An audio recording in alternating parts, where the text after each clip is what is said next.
Words appear, 2012 Paul G. Hearne Leadership Award winner Amber Smock. Next, city scenes, a skyscraper, traffic congestion below an elevated train.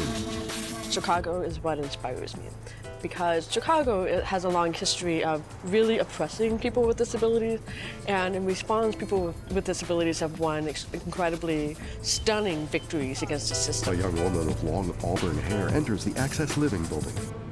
Sometimes you need to negotiate softly with people, and sometimes you have to hit them with a 2x4.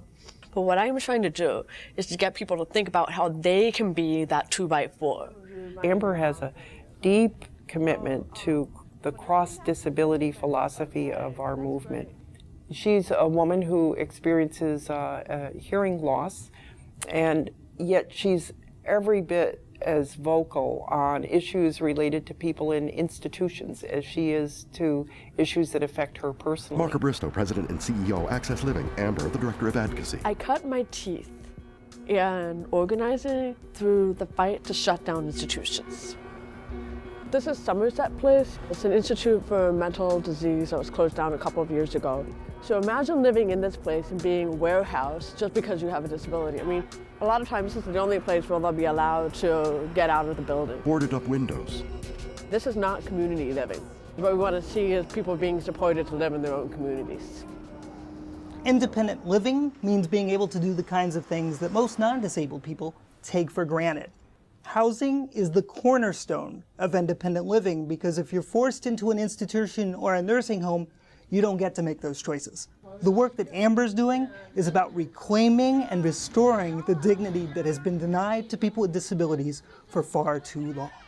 She's comfortable in the streets, but she's also talking to those who are making those decisions. Lawrence Carter Long, National Council on Disability. I go to Springfield as part of my job because it's really important that people with disabilities be at the table when power decisions are made that affect our future. She scales a grand set of steps to a columned building. Fellow citizens of Illinois, I'm here today to report to with a man in a suit. I'm the Director of Advocacy for Access Living, and I just wanted to let you know face-to-face dialogue is one of the most powerful tools for social change. One of the most important things that I do is look for legislators, and sometimes that means tracking them down through the Capitol.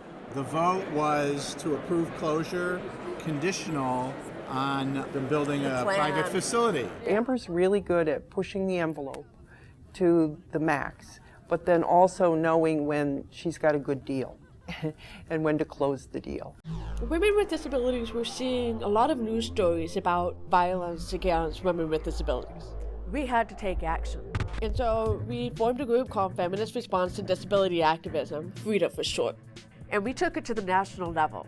We pressured the American Medical Association because they would not oppose brutal medical intervention on a disabled girl known as Ashley X.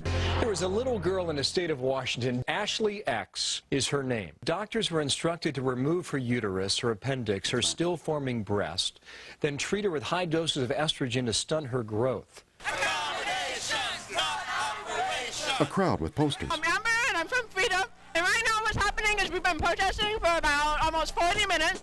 At first, we're trying to make an attempt to enter the AMA headquarters to talk about, ethics for people with disabilities. This is a very exciting day for disability rights in America. A poster. Accommodations, not operations or pills. Just being there and bringing people together. That's what my work is about. AAPD has a long history of bringing people together and trying to consolidate the various areas of advocacy that our community is engaging in towards the ultimate goal of inclusion and access. And that parallels the work that I'm trying to do in Illinois.